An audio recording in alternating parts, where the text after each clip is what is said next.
Hey guys, James here from eBassGuitar. For today's lesson, I've got another treat for you. I've got top eBassGuitar coach Freddie Draper back in, down to eBassGuitar HQ, and he is going to take you through one of the all-time best disco bass lines ever, and he's going to teach you a technique that chances are you've never played before. I'll let him crack on. This bass line is chucking hard.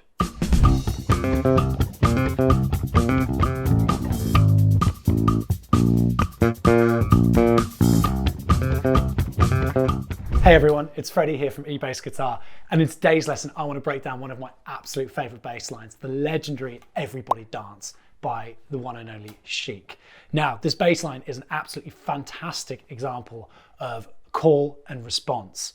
The call section uses an unconventional technique called chucking, and the response uses conventional fingerstyle. Let's get stuck straight in.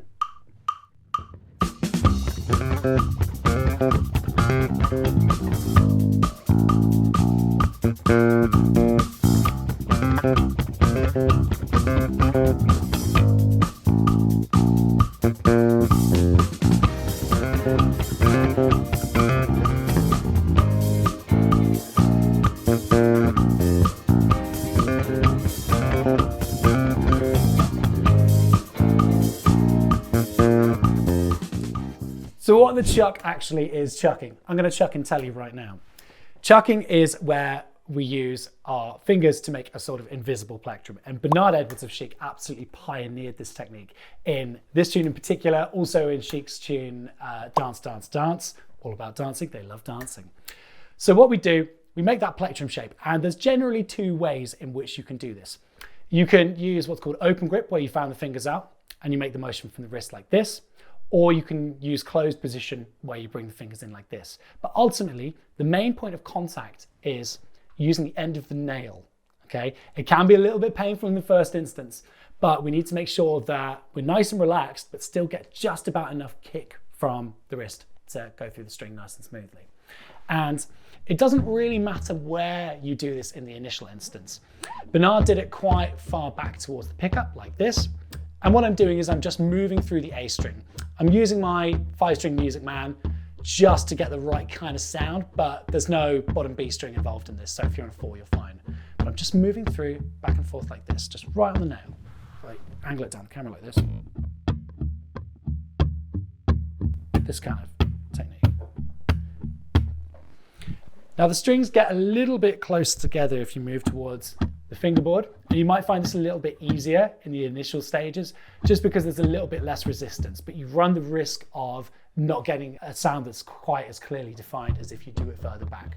So experiment with your positions in the initial instance. Now the rhythm of this first part is 1/8 note followed by 2/16, and we've got to be really precise with our chucking up and down strokes here. So I would suggest going down, down, up like this.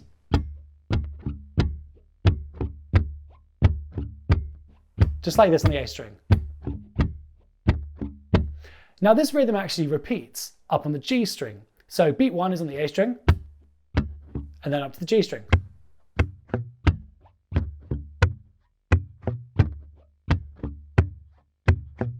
Okay, and it's pretty much that rhythm throughout.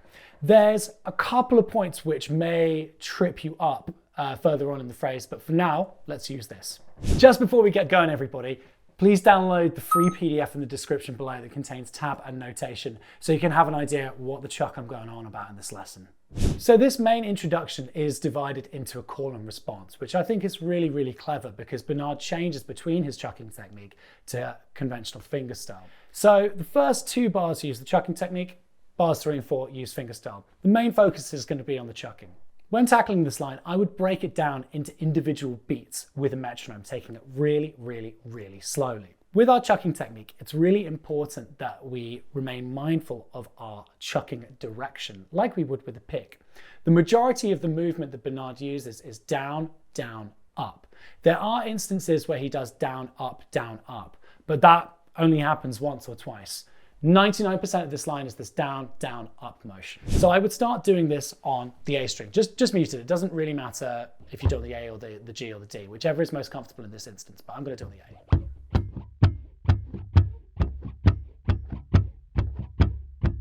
And then when you feel comfortable, put in a fretted note. I'm going to put in a C because that's our first note.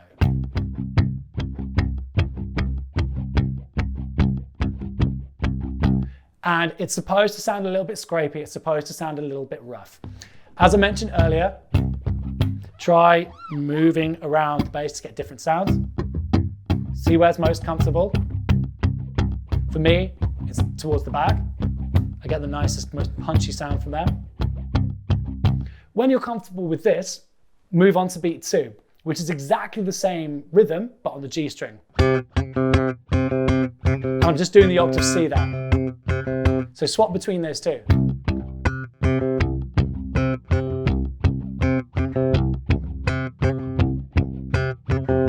This sensation is likely to feel a little bit strange at first, but don't worry, keep going, you're absolutely fine. So B2 actually has a little hammer on in it. It's exactly the same rhythm, but what we do on the first hit, we go from B flat up to C, like this. So it's going to be like this.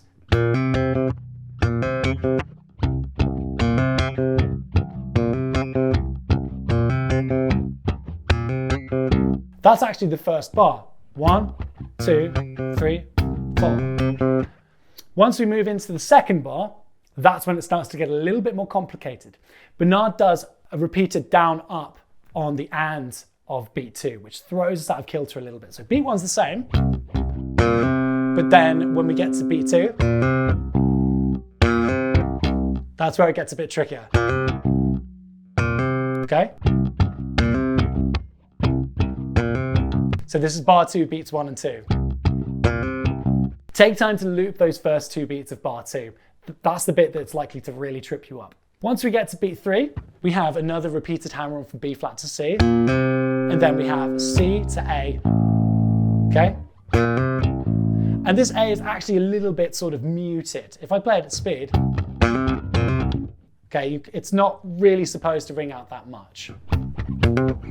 Okay, it just kind of helps us to change position to the 4th beat, which is a chromatic rundown. Like this. C, B, B flat, A flat. C, B, B flat, A flat, like this. I'm really exaggerating the movement here. At speed, and then we change to fingerstyle.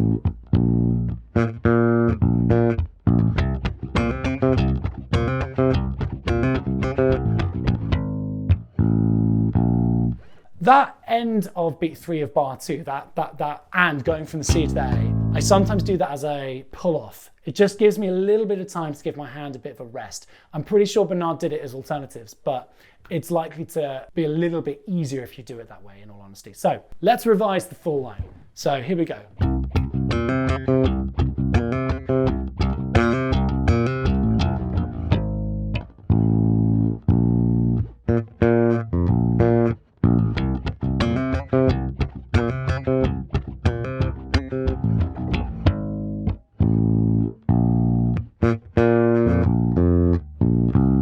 And then we're into the main chorus. If you're struggling with any of this chucking technique, go and check out the music video. The video opens with a really close-up shot of Bernard Edwards' right hand, and it's such a valuable resource for getting an idea of how to do this. Hey guys, sorry to butt in. I've got a quick favor to ask you. If you are enjoying this video, please can you hit that red subscribe button, which is somewhere around this video. For why? Because the more subscribers we get to the eBassGuitar channel, the more we can grow our reach. The bigger we get, the more great free bass guitar educational content we can keep putting out there. So please hit the red subscribe button, which is somewhere around this video.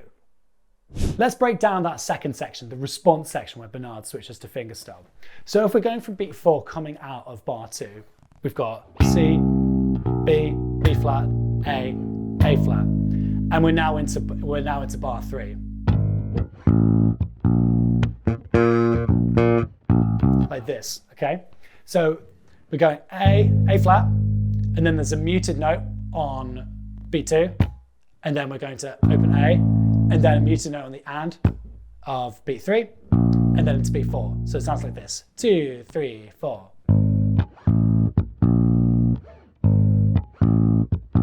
And And I'm just doing those muted notes on the A string. Then into the fourth bar, we have another muted note on beat 1, and then we have 2 B flats. So it's 1, 2, 3, 4, like this.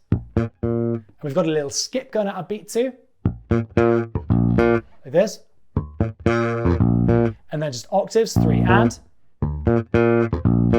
So the final phrase in this response section is on the and of beat 4. We've got a B flat to an A. And what I usually do is I actually just sort of pull off so I can reset and go into the chucking motion. So I'll go from the rundown of the end of bar 2 into bar 3, and then I'll show you how I reset it. So I'll do it slowly.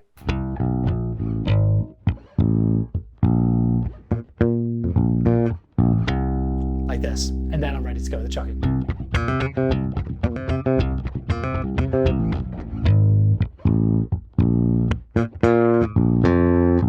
The second time this B section comes around, it's the same as before. Except Bernard goes up to an F and then to a B flat on the end of B4. And then we're into our main chorus section. So here it is one more time at full speed.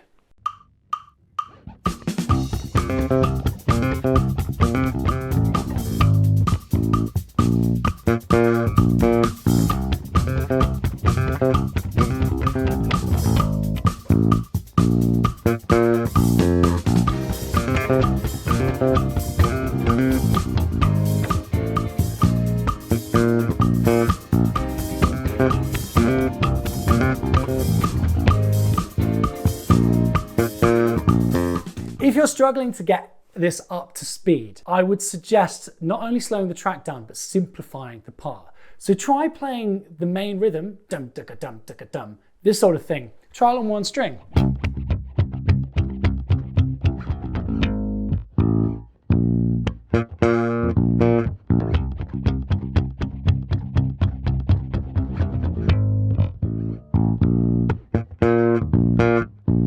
Do that one more time.